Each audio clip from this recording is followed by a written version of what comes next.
Welcome to the Harvesting Wisdom podcast. Together we explore the vast landscapes of life, delving into the rich soil of experiences, sowing the seeds of curiosity, and harvesting the profound wisdom that each episode unfolds.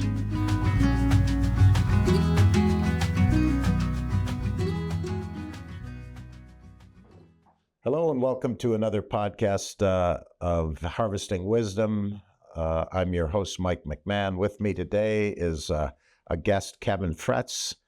Kevin has been in the organic soil business for 35 years or so. Great story behind what you do, Kevin. Green Earthology is your consulting firm. That's correct. And currently you're here evaluating our composting and our compost facility and our products. I'm always looking to get people who know a lot to come in and evaluate. Sometimes you think you know everything and you're going in a direction, and it's always worth it. Sure. I've had Tom come in and look at our worms. A couple of different worm guys come and look, and some other people, composters. So it's always good to just have, step back and look. And Sure. We really started embracing the soil food web concept of Elaine Ingham, Dr. Ingham, and in that process, we've really looked at biology now. I'd say we've always looked more at the chemical properties and the physical properties, but now the biology we're more biology forward. Sure. The rest of the stuff matters, but anyway, that's that. And then you also have a materials division of your own. Yes. Where you make and sell products. Yes. And that's Patriot Green. So thanks for being on the show today. My pleasure. Thank you for inviting me. And so we're going to basically, I just want to let people have you tell your story. Okay. Like, how did you get to where you are? How was your education in the field? What did you experience and what you've done in the past? Sure. And what kind of motivated you to be where you are today? Yeah. No, I appreciate you having me here. Thank you so much. Yeah. I love your company. I'm excited to work with you. So my past, going back, actually we'll go back to me living in Canada as a young boy living on a farm. I was poisoned on the farm at 17 years old. And not only I was poisoned, but my mother, my younger brother, and my sister, we were all poisoned. It was chemicals and sewage that got us sick. Mm-hmm. I had about a year of recovery, but I had more than 2 decades of neurological disorders because of the poisoning. So it affected me in many ways. I had memory issues. I had problems. Nutrition was what saved me and brought me back. But I always thought I wanted to work in an industry where I could solve pollution problems. So in around 1991, I moved from Ontario to British Columbia. And I thought, if you're going to solve problems with the environment, you need to focus on the root of the problem. And the root of most of our environmental problems is waste. Solids, liquids, and gases. So I thought, well, I need to get an education in waste management. So I landed a position with Browning Ferris Industries. That was a Houston, Texas-based company. We were in 18 countries around the world. So I worked for them in their systems division. So I had to learn how to go into a commercial business and help teach them how to separate all of their recyclables.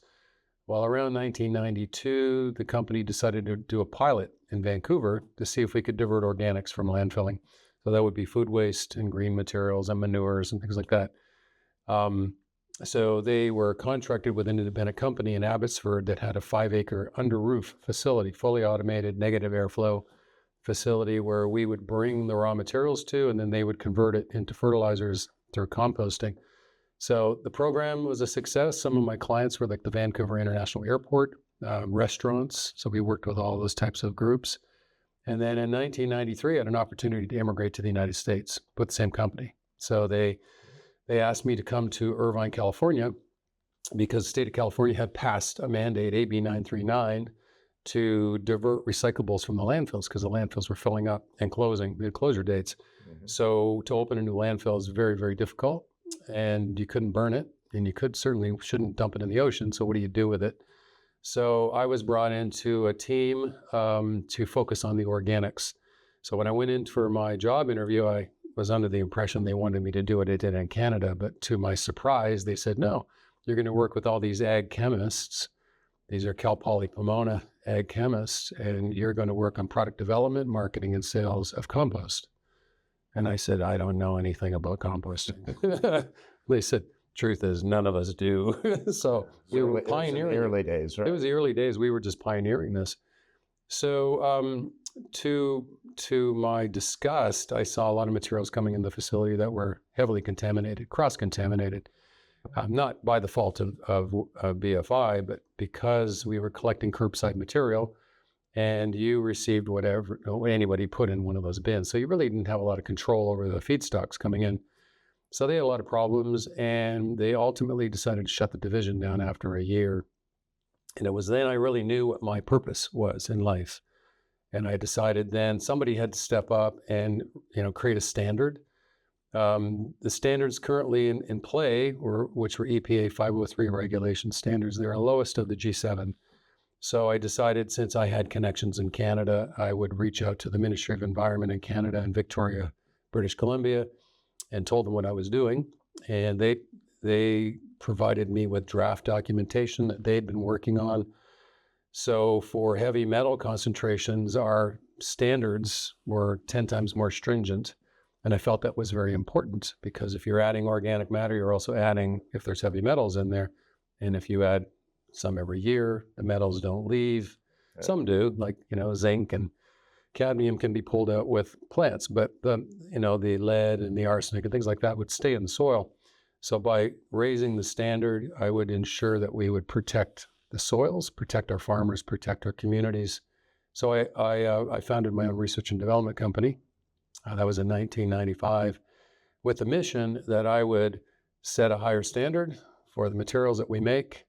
And I had to study agronomic chemistry because I hadn't studied it. I mean, I did a little bit in high school, but certainly didn't really understand it. But I had to study it for my job, because I had to read lab reports and, go work with my clients and be able to understand what a lab report looked like and what does pH mean, salinity and C-N ratios and so on.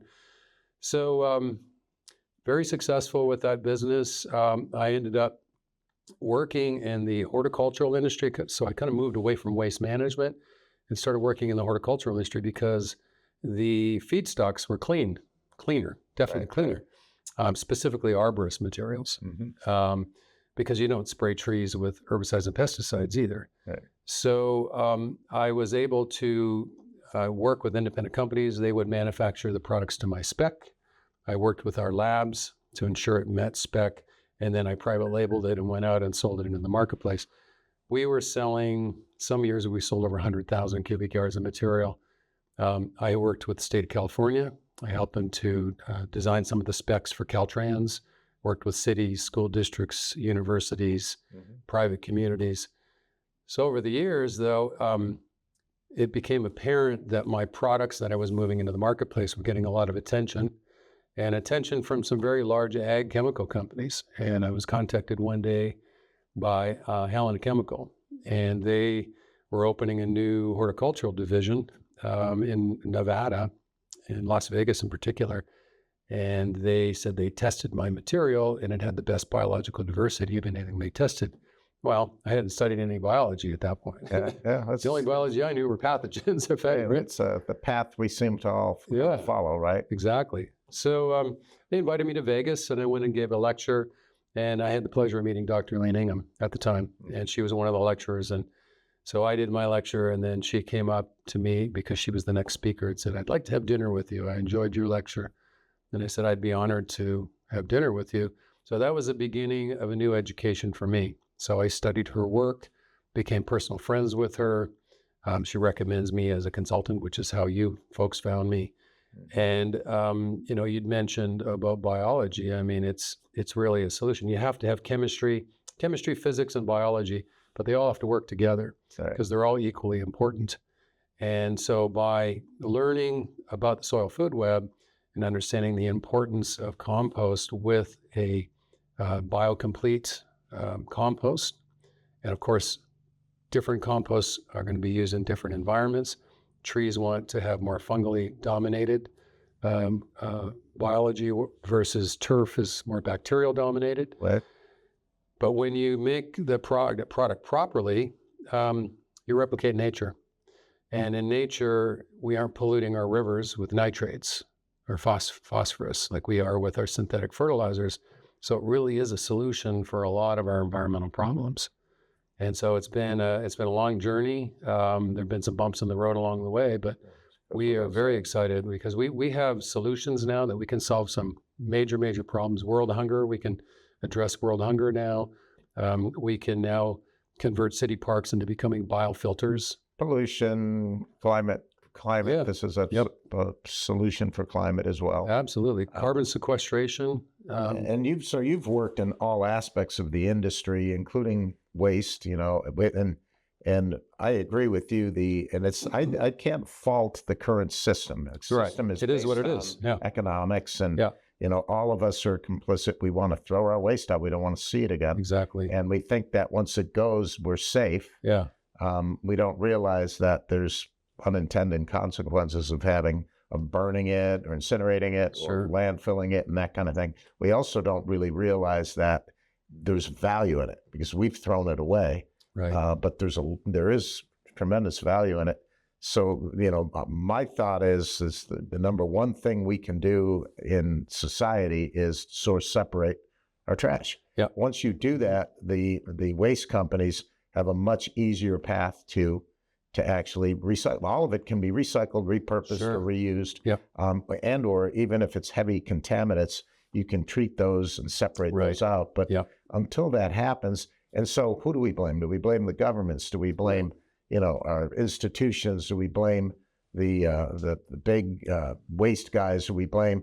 Really, we have to blame ourselves in the whole process. And this is part of the big education part that we are a big part of. And it's the idea of people coming together to do it. It's a profitable game.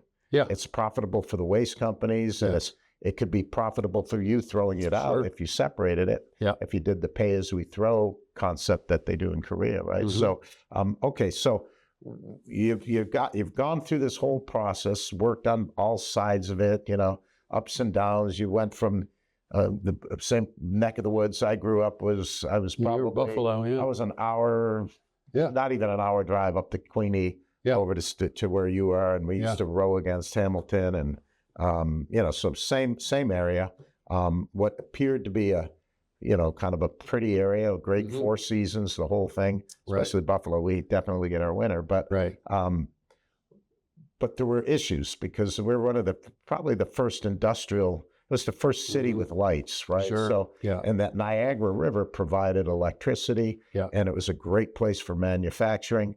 Problem is we had we didn't know what to do with the waste back then either. Waste. And we didn't know the consequences of creating byproducts. Yeah. So we saw that, and typical on a farm, you can put and we have that in Africa in one of the schools where the well that they drink out of is right next to the latrine, and so that's not an uncommon thing. Sure. So, but you've gone through it all, and now you're in Texas. Yes. So your companies are based out of. Do you still have any connections or any work being done in California? Yeah, we do work nationally now. Actually, internationally, we're doing work now. Okay. So we have a lab that's now actually it's moved to Los Angeles. It was in San Diego. So we have a soil food web lab there, and I use independent third-party labs other than our food web lab because it lends credibility to if you're wanting to create a product. If I test it myself and say, I tested it and I say it's good because it's my product, then people say, well, yeah, but maybe it's not so good. But if you have a third party testing it, gives it that credibility. So we have a lab in California. We still do work in California, pretty much all over the United States, because what I've learned over the past 3 decades, I want to share it. And I want to share it with your company. I want to see your company become very successful and grow because there's a need for this. There's a need for this all over the world. We have problems all over the world. And like you said earlier, who do we blame? We can't really blame anybody but ourselves. And the waste companies have done the best they could do with what they have to work with. I mean, they have a specific mandate and they're driven by profit, exactly, like any other company. Yep. So you can't really fault them. I mean, when I was with with BFI, and we received all this material, and it had glass in it, it had needles, it had all sorts of things. Plastics, everything. Everything. Well, everything we use. How could it be their fault? All they did was pick it up and bring it to a facility, and the government said, you need to manage this problem. Yeah. So, but we've learned now that we can manage all of it. We can manage food waste, we can manage green waste. Even if it's contaminated, we can manage it. It's just a segregation program. It's like you mentioned earlier, source separating. Organics was the most difficult waste in the waste stream to find solutions for. So we also work in pyrolysis, waste to energy technologies. So that is not burning waste, it's cooking it in the zero oxygen environment at very high temperatures, over 1,000 degrees Fahrenheit, and it carbonizes it, but it also produces synthetic gases, which are scrubbed, which can operate generators to produce clean electricity. Right. So now the materials that are suspect, that may not be good enough for composting, those materials are diverted into cogen, basically, to make biochars, and we need the biochars.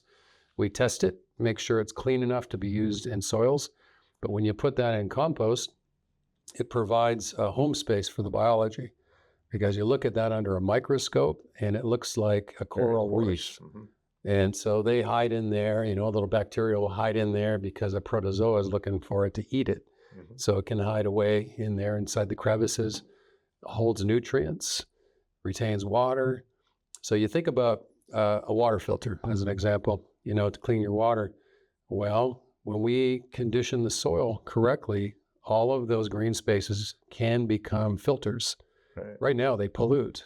So basically substrate. When your swimming pool, you might use charcoal or you might use sand or whatever. Yeah. Activated carbon. So with the combination of the biology and the biochar, we can convert all of our parks to become living carbon sinks. So they're going to sequester carbon because of the biology, but we're putting stabilized carbon in the ground already, so that when you irrigate less. So economically, this makes sense for everybody. It makes a lot of sense because you're paying for water, you're paying for fertilizer, you're paying to dispose of what you grew and harvested. So we're closing the loops, so to speak.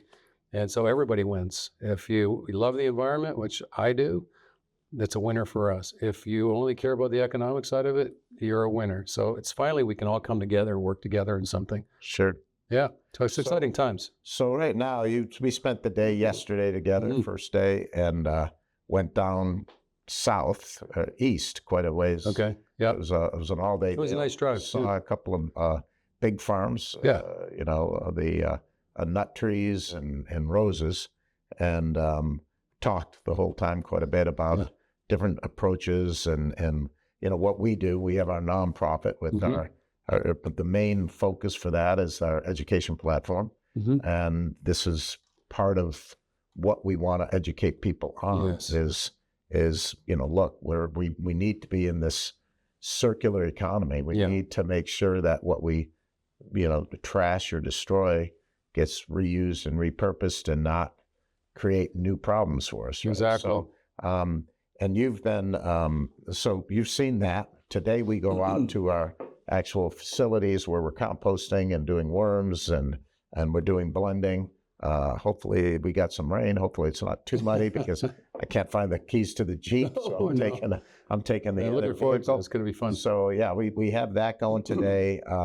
You've seen a little bit of some of the things we're doing at UFE with the film festival. Yeah, You're now part of the podcast. So you have an idea of our overall scope.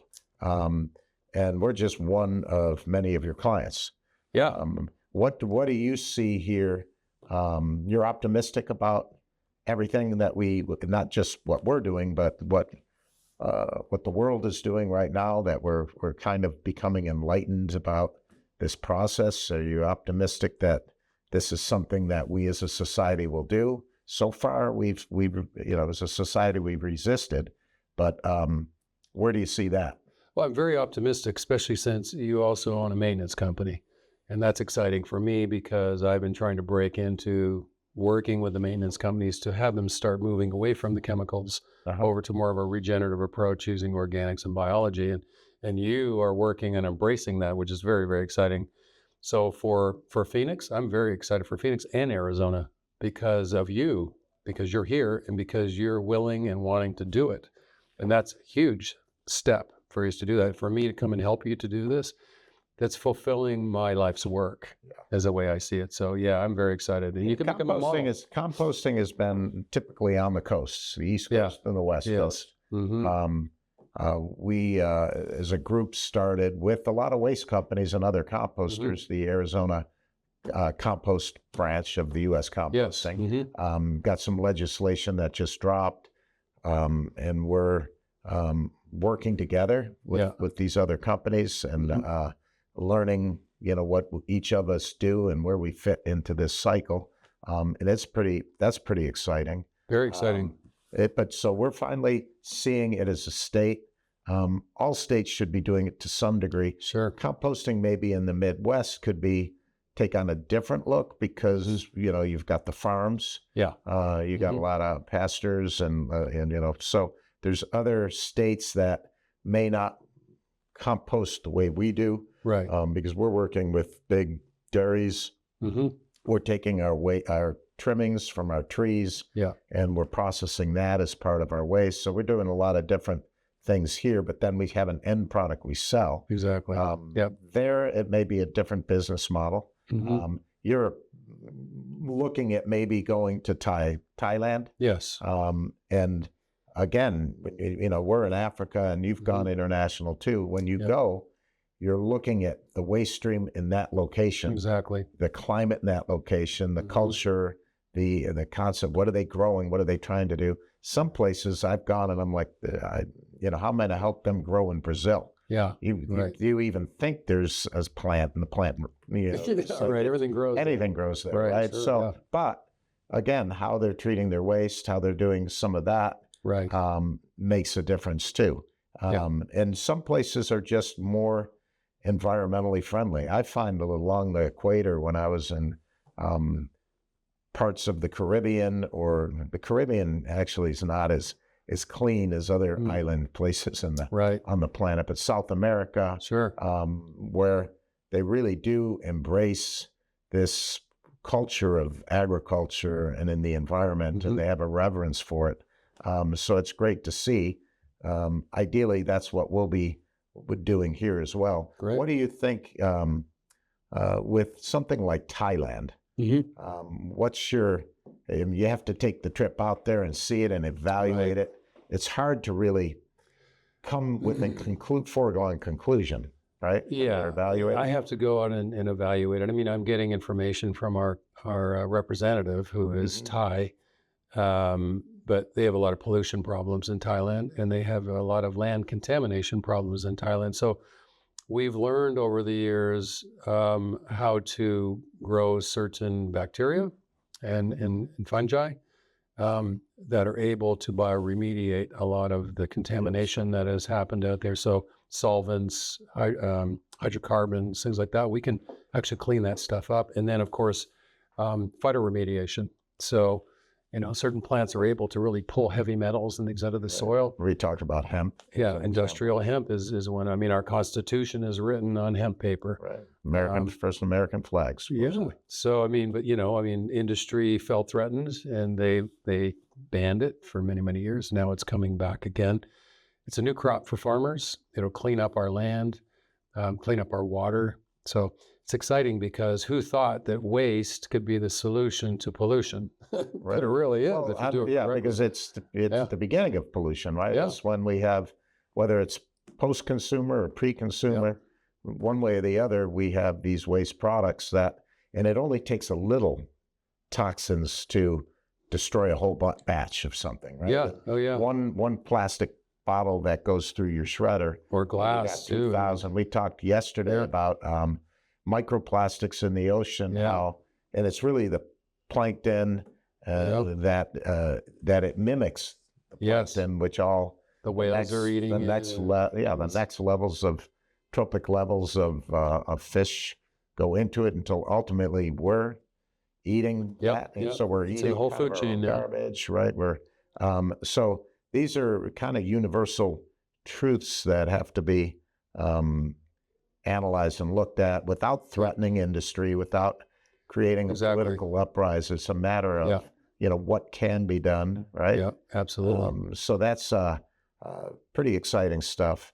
And you're in, so when you're going to, what I also noticed, and we've gone to Central Asia, Southeast Asia, and Africa, is they just don't have the same capital resources. Mm-hmm. So there's not the investment, which is a good thing and a bad thing. Right. Mm-hmm. The problem is they lack energy.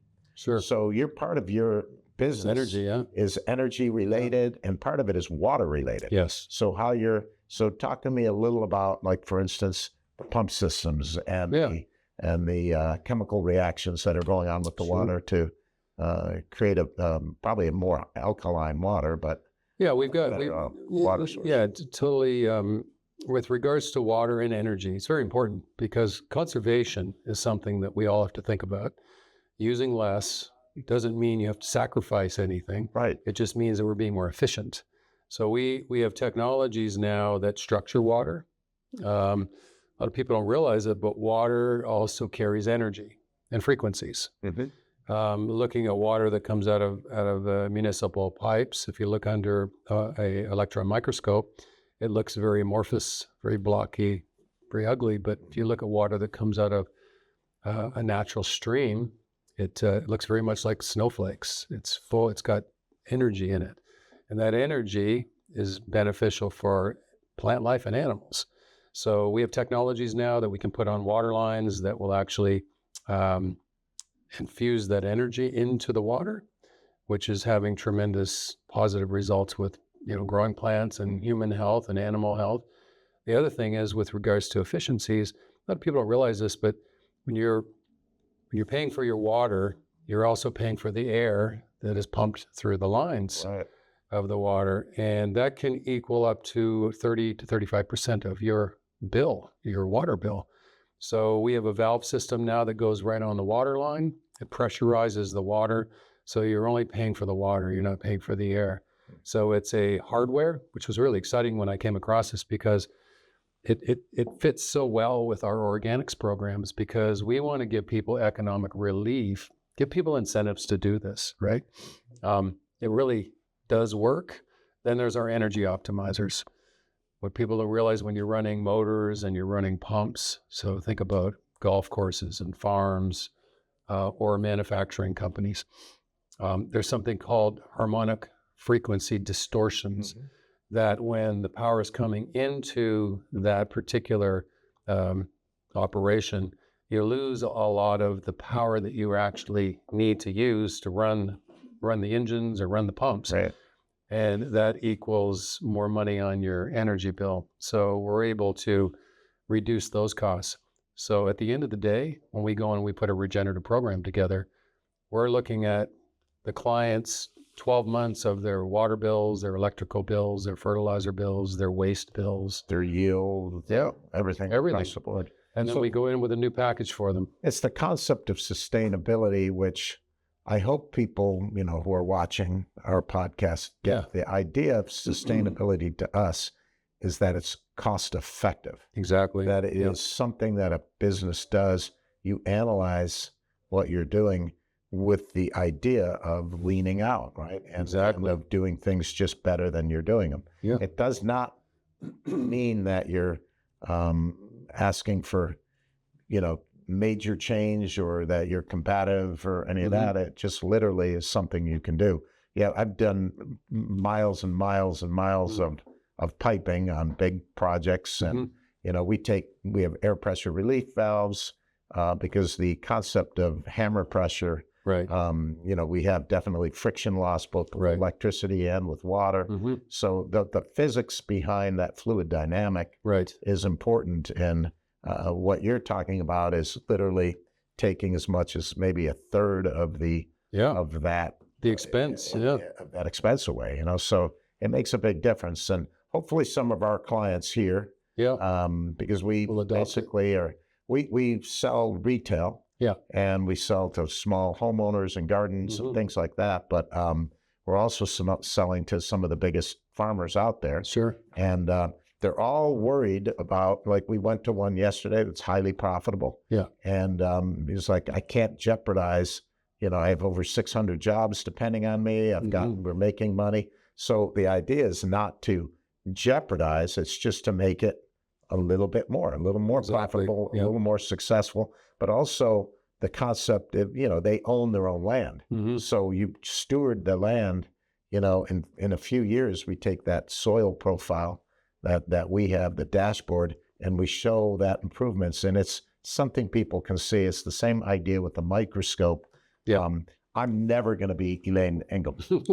Nor will I, but not even in the, Right. so Sure. I can't even carry her water, so to speak, but, and she talks about, scientists who focus on one particular small microorganism their entire lives and have PhDs and just when you look at her class to realize to be really good at that microscope, you're 6 years out plus. Sure. And so we don't have to go quite to that level. We understand how the program works. We can take a slide on our microscope, compare the existing soil or dirt, and compare it with maybe an extract that we're putting in.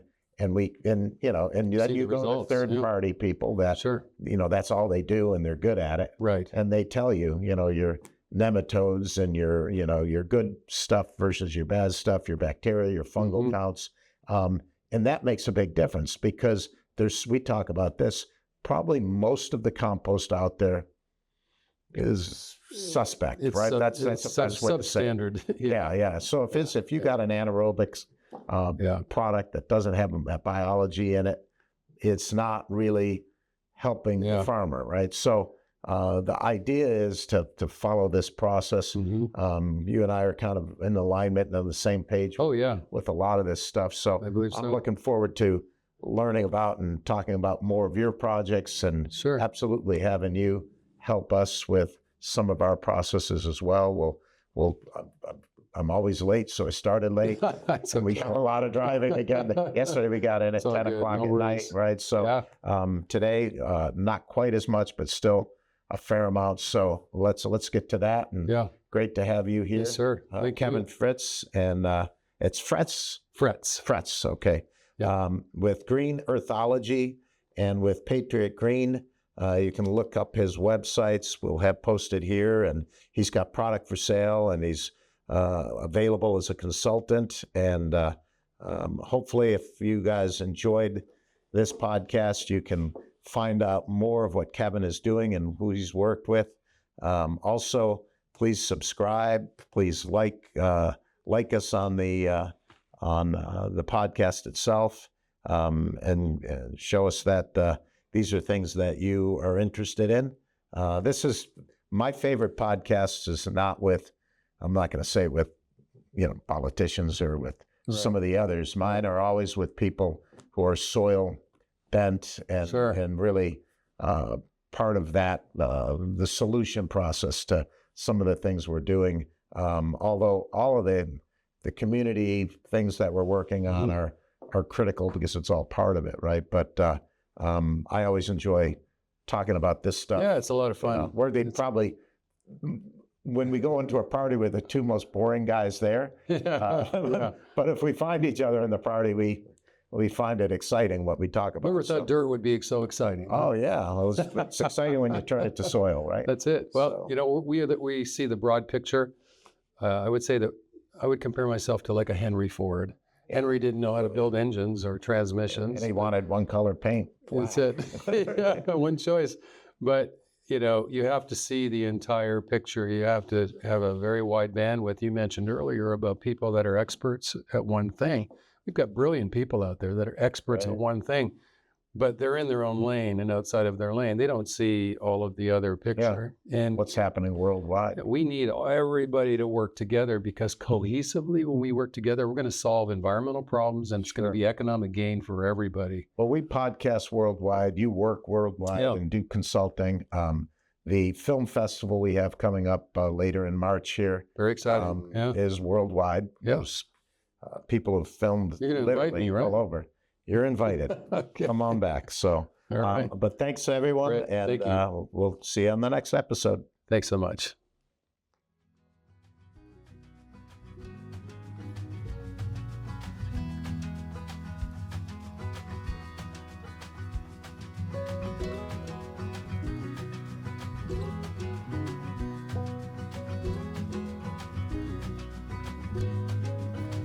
Thank you for joining the Harvesting Wisdom podcast. Click subscribe and like for ongoing insightful conversations. Explore our webpage for show notes and additional resources. Visit our guests' webpage for deeper insights. Your engagement is the foundation of our journey, and until next time, keep pursuing wisdom.